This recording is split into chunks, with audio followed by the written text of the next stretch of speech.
Hello, Happy New Year, everybody. It has been a wild first, I don't even know what day we on, of 2021. It's wild, and I think what's the day?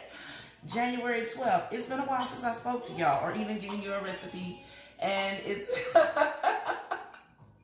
I just wanted to say that I miss everybody. I had fun at home with my kids. If you had the opportunity to participate in Pop-Up Wednesday at home, thank you guys. That was a wonderful ride, which I guess is a topic for conversation.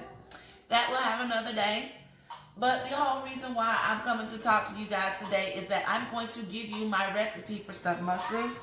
I had Kim ask me, y'all, I'm struggling with this cork today. Kim asked me for the recipe, and you know how I am.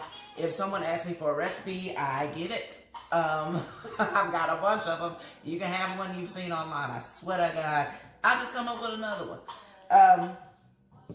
But anyway, let's get to the stuffed mushrooms. Now, I don't have any in front of me, but I can talk you through it because I still got footage. And due to the magic of editing, hopefully I can work all of this in and see how good I am at video guru. So, first thing you want to do is you want to wash your mushrooms, okay? Now, some chefs are big on not washing mushrooms, but you know, they are sanitary but dirty.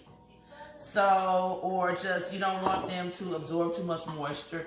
So just like a quick rinse of them just to get the dirt off of them. Usually I'll just take a bowl of water, toss them in there, and then I'll let them air dry for a few minutes. But clean your mushrooms however you want to clean your mushrooms, but clean your mushrooms before you start. And then let them air dry for a few minutes because the next step you're going to need dry mushrooms for it. After you wash your mushrooms, you're going to cap them. That means just pop the little stems off the bottom. It just takes a simple twist, and depending on the size of the mushrooms that you have, whether it's baby bellas, the white button mushrooms work just fine for this recipe, or the large bella mushrooms. Either way it go, you're going to want to stem your mushrooms, okay? So once you've gotten it all down to the caps, what you need is 1 stick of unsalted butter. I prefer unsalted butter so that I can control my sodium level.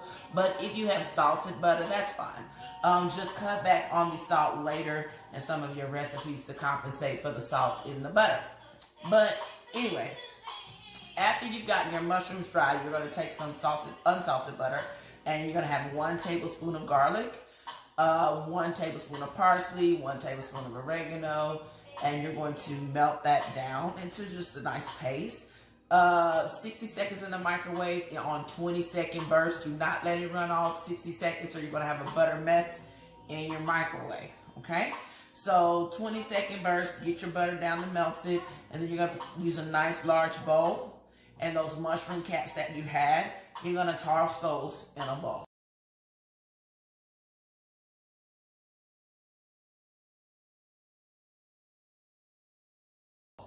And then you're gonna roast. Gonna put those on a sheet pan, cap side up. Okay, you should have little mounds of little garlicky, buttery mushroom caps at this point. You're gonna spread those out on a sheet pan. Now, what you do at this point is you throw them back in the refrigerator, and you let that butter harden back up around your mushrooms. Now, after that step happens, you're gonna put the mushrooms in the oven at 400 degrees. For 5 to 7 minutes, just to tenderize them a little bit, pre-cook them, let that buttery flavor get down in it. Pull those mushrooms out of the oven and let them come down to temp at room temp just for a few seconds, and then flip them over face side up, slide them in the refrigerator. Okay, next you're gonna make your filling. You need a 1 8-ounce package of Philadelphia cream cheese softened. You need 1 pound of spinach frozen. Now you need to let that defrost and drain. And when I say drain, let it sit on like a paper towel or something. Erica, I do gotta hold that going fire alarm going off in my background. But anyway,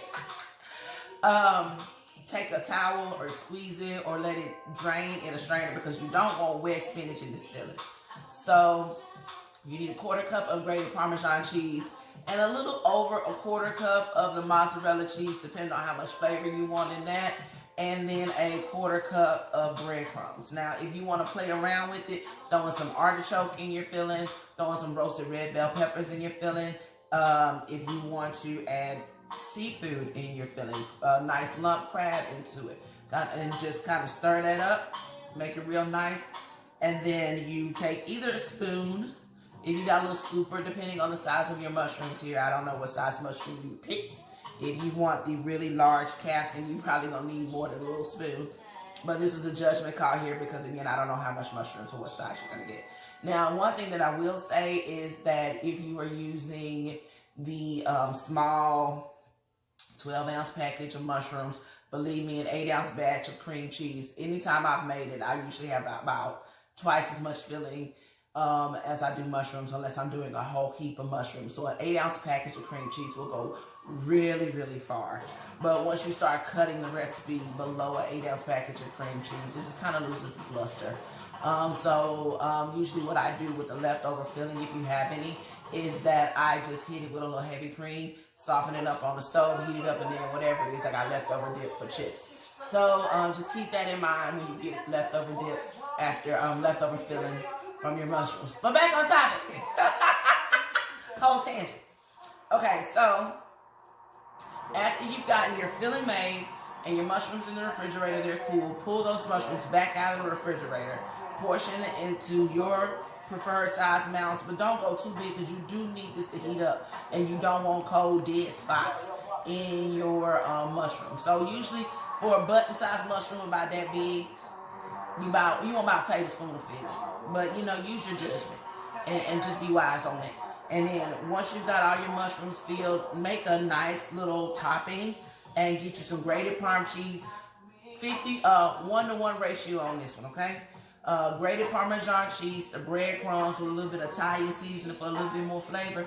You can stir that up, and then I want you to sprinkle that across your mushrooms before you throw that in the oven, okay? And then once you throw that in the oven, you need it still that same bake 400 that you used earlier to pre-roast your mushrooms. You want it in there about 10-15 minutes until it's warm on the inside. And then there you have it. If it's not brown enough for you, turn your broiler on. Be careful now and just let it toast that breadcrumb on top. But keep an eye on it because you're messing around and burn your mushrooms trying to brown the top. Okay? All right.